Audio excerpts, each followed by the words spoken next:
আমার এক কলিগ ছিল, সে আমার চেয়ে দ্বিগুণ স্যালারি পেত। ভালো পজিশন, ভালো লাইফস্টাইল, দেখতে সফল। মাস শেষ হওয়ার আগে সে আমার কাছে টাকা ধার চাইল। দ্বিগুণ স্যালারি, মাস শেষ, টাকা নেই, এটা কিভাবে সম্ভব? এই প্রশ্নটা আমার মানি সম্পর্কে চিন্তাভাবনা চিরতরে বদলে দিয়েছে। আমি সেই কারণগুলোই খুঁজে বের করলাম, 5টা কারণ। আর সত্যি কথা হলো, এই 5টার বেশিরভাগই আমাদের বেশিরভাগের ক্ষেত্রেও প্রযোজ্য। এই 5টা কারণ কেউ সরাসরি বলে না, কিন্তু প্রায় সবাই ফিল করে। এই গল্পটা আমার কলিগের, কিন্তু হয়তো এটা তোমারও।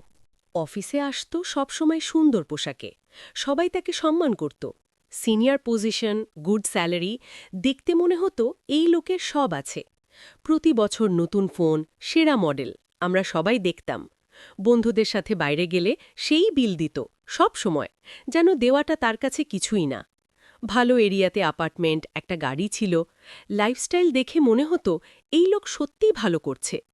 আর তারপর একদিন, মাসের 25 তারিখ, সে আমার কাছে এলো। তার চোখে যে লজ্জা ছিল, আমি সেটা ভুলিনি।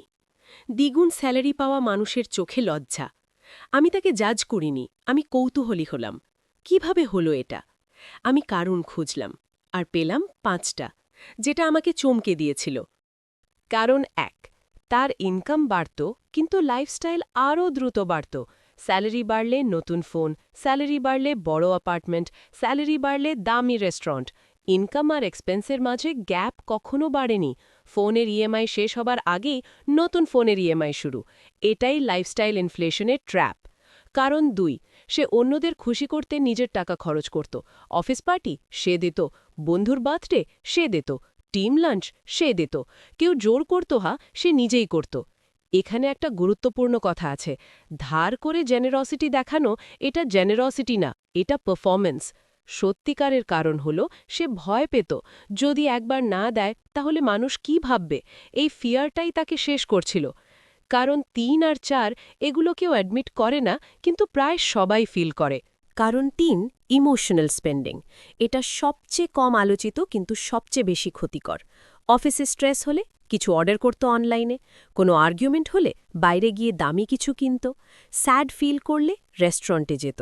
স্ট্রেস, শপিং, সাময়িক ভালো লাগা, গিল্ট, আরও স্ট্রেস, আরও শপিং। এই সাইকেলে একবার ঢুকলে বের হওয়া কঠিন। কারণ 4, তার টাকার কোনো সিস্টেম ছিল না। স্যালারি ঢুকত, কোথায় যেত জানত না, কোনো বাজেট ছিল না, কোনো সেভিংস অটোম্যাটিক হতো না, কোনো প্ল্যান ছিল না। টাকা আসত আর চলে যেত। স্যালারির পরিমাণ বড় হলে এই সমস্যা আরও বড় হয়, কারণ যত বেশি ইনকাম তত বেশি স্পেন্ডিং অপরচুনিটি।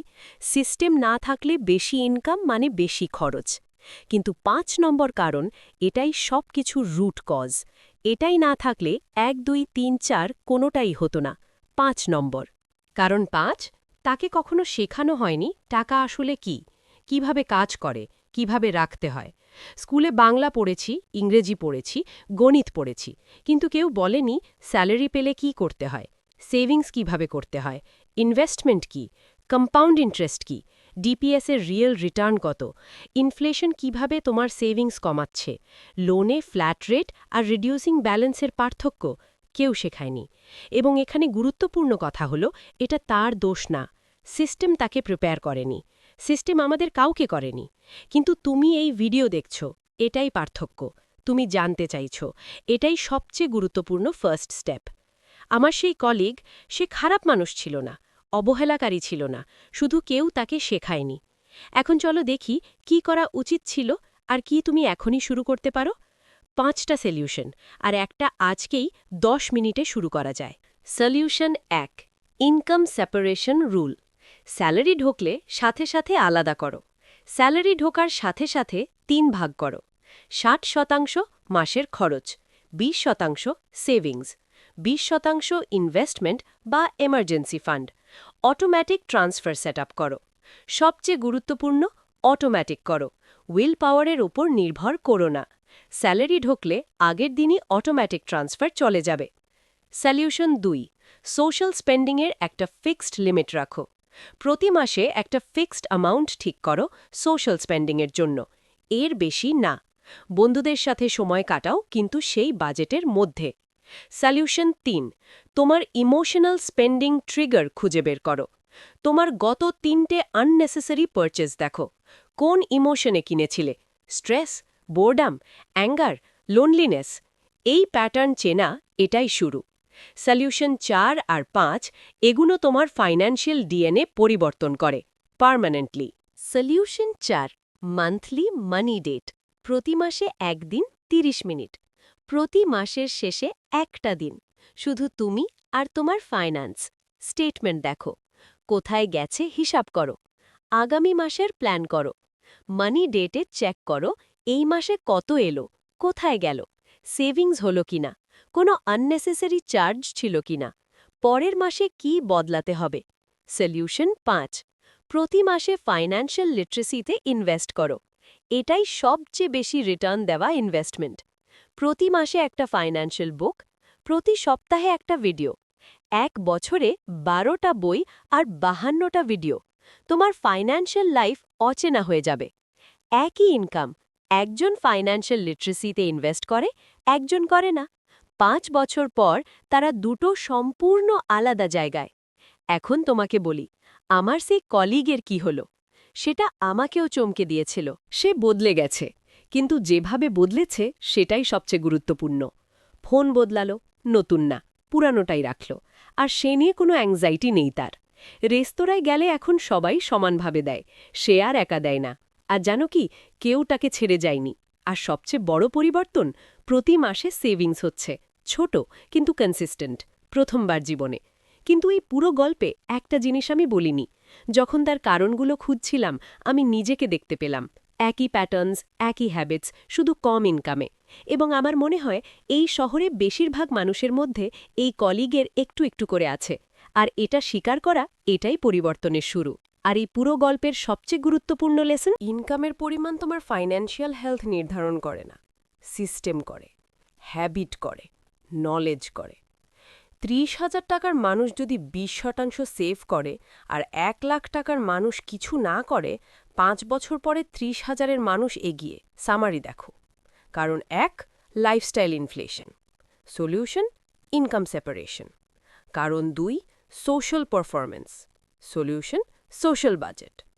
কারণ ৩ emotional spending, solution trigger awareness. কারণ ৪ নো সিস্টেম, সলিউশন মানি ডেট। কারণ ৫ financial illiteracy, solution monthly learning. এখন তুমি তোমার নিজের স্পেন্ডিং দেখো। এই ৫টা কারণের কোনোটা কি তোমার মধ্যে আছে? অনেস্ট হও নিজের সাথে। এই সপ্তাহে ৩টা কাজ। ১ আজকেই ব্যাংক স্টেটমেন্ট দেখো। ২ এই সপ্তাহে ইনকাম সেপারেশন সেট আপ করো। ৩ তোমার গত ৩টা আননেসেসারি পারচেজের ইমোশন লেখো। চেঞ্জ শুরু হয় একটা অ্যাকশন দিয়ে। আজকে সেই অ্যাকশন নাও। তোমার ফাইন্যান্সিয়াল স্টোরি ভিন্ন হতে পারে, সেই স্টোরি আজকে থেকে শুরু হতে পারে। যাওয়ার আগে একটা শেষ কথা। আমার সেই কলিগ জানে না আমি এই ভিডিও বানিয়েছি। কিন্তু যদি সে কখনো দেখে, আমি চাই সে জানুক। আমি তাকে জাজ করিনি, কখনো না। তার গল্প আমাকে নিজের দিকে তাকাতে বাধ্য করেছে, আর সেজন্য আমি তার কাছে কৃতজ্ঞ। কারণ সেই কৌতূহল, সেই খোঁজার ইচ্ছে, সেটাই আমার ফাইন্যান্সিয়াল লাইফ বদলে দিয়েছে। আমরা সবাই চেষ্টা করছি, নিজেদের মতো করে।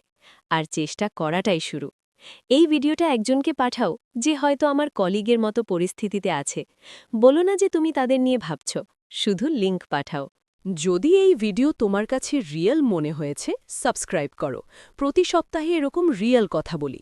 কোনো ফেক সাকসেস স্টোরি না, কোনো শর্টকাট না, শুধু সত্যি।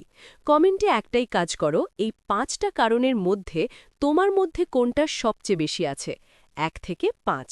অনেস্ট উত্তর, কোনো জাজমেন্ট নেই। আমি পড়ি, প্রতিটা পয়েন্ট করো। আর এই ভিডিওর পাশে আছে মাসে ৮০,০০০ টাকা স্যালারি, তবুও ব্রোক ছিলাম, সেই রিয়েল স্টোরি। দেখো, পরের ভিডিওতে দেখা হবে।